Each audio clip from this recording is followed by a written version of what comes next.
यह 1957 की ठंडी शरदकालीन सुबह थी जब होराइजन 171 ने लंदन के हीथ्रो हवाई अड्डे से उड़ान भरी।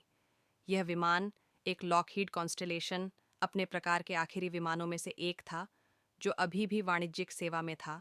एक आकाश का अनुभवी यात्री जिसने अटलांटिक महासागर के पार माल और यात्रियों को ले जाने का काम किया था। यह एयरलाइन, जो एक छोटी ब्रिटिश वाहक थी, ने हाल ही में एक सफल ट्रांस अटलांटिक मार्ग के लॉन्च के बाद लोकप्रियता में वृद्धि देखी थी। यह एक सामान्य उड़ान होने वाली थी जिसमें 45 यात्री लंदन से न्यूयॉर्क जा रहे थे। कैप्टन थॉमस नाइट, आकाश के अनुभवी पायलट जिनके पास 20 से अधिक वर्षों का उड़ान का अनुभव था, विमानन समुदाय में सम्मानित व्यक्ति थे।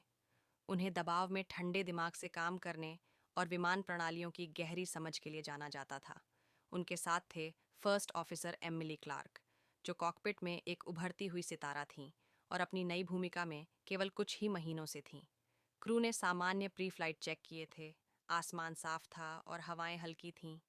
कोई संकेत नहीं था कि कुछ गलत हो सकता है। लेकिन जैसे ही विमान ने उत्तरी अटलांटिक में अपनी क्रूजिंग ऊंचाई प्राप्त की, कुछ अप्रत्याशित घटित हुआ।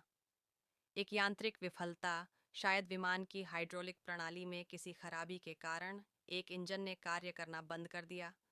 प्रारंभिक झटका छोटा था और कैप्टन नाइट और फर्स्ट ऑफिसर क्लार्क ने तुरंत प्रतिक्रिया दी, विमान को स्थिर करने की कोशिश की।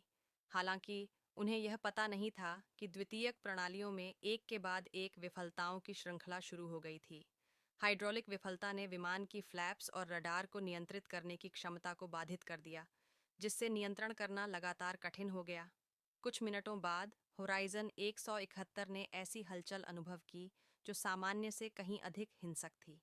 जो मामूली झटके शुरू हुए थे, वे अचानक तीव्र झटकों में बदल गए क्योंकि विमान हवाओं के खिलाफ झूल रहा था।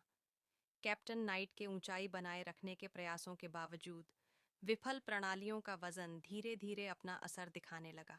कुछ ही क्षणों में विमान एक तीव्र गोता लगाने लगा। वहीं यात्रियों ने चीख पुकार मचाई क्योंकि केबिन की रोशनी झपकने लगी। ऑक्सीजन मास्क सक्रिय हो गए, लेकिन ऊंचाई में अचानक गिरावट ने यह समझना लगभग असंभव बना दिया कि क्या हो रहा है। फ्लाइट अटेंडेंट्स उन पारियों में फुर्ती से दौड़ रहे थे, यात्रियों को शांत करने की कोशिश कर रहे थे, लेकिन यह साफ था कि अंत नज़दीक था। अंतिम क्षणों में जैसे ही विमान गिर रहा था, कॉकपिट रेडियो में हलचल हुई और एयर ट्रैफिक कंट्रोल को एक अंतिम आपातकालीन संदेश भेजा गया। मेडे, मेडे, होराइजन 171, विफलता, इंजन, गिरावट, आपातकाल। विमान ने अटलांटिक के ठंडे पानी में टक्कर मारी, जो न्यू फाउंडलैंड से लगभग 350 मील दक्षिण पूर्व था। कुछ घंटों बाद खोज और बचाव टीमों ने एक पुनर्प्राप्ति अभियान शुरू किया, लेकिन उनके प्रयासों के बावजूद मलबा कभी पूरी तरह से नहीं मिल पाया। केवल विमान के छोटे हिस्से और यात्रियों के कुछ व्यक्तिगत सामान मिले।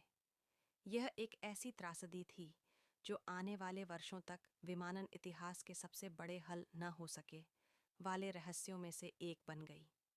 इसके बाद की जांच में यांत्रिक विफलता, मानव त्रुटि और विस्तार कर रहे ट्रांस अटलांटिक मार्गों में उड़ान भरने की चुनौतियों का संयोजन सामने आया। इस आपदा ने विमान डिज़ाइन में महत्वपूर्ण बदलावों को प्रेरित किया, रखरखाव की कड़ी प्रक्रियाओं को लागू किया और उड़ान क्रू प्रशिक्षण को अधिक सख्त किया। होराइजन 171 दुर्घटना बाद में सुरक्षा रिपोर्टों में संदर्भित की गई और समय के साथ इसके पाठों ने सुरक्षित आकाशों में योगदान दिया जिन्हें हम आज सामान्य मानते हैं। दूह के बावजूद होराइजन 171 की धरोहर ने बाद में आई विमानन सुधारों के माध्यम से जीवित रखा,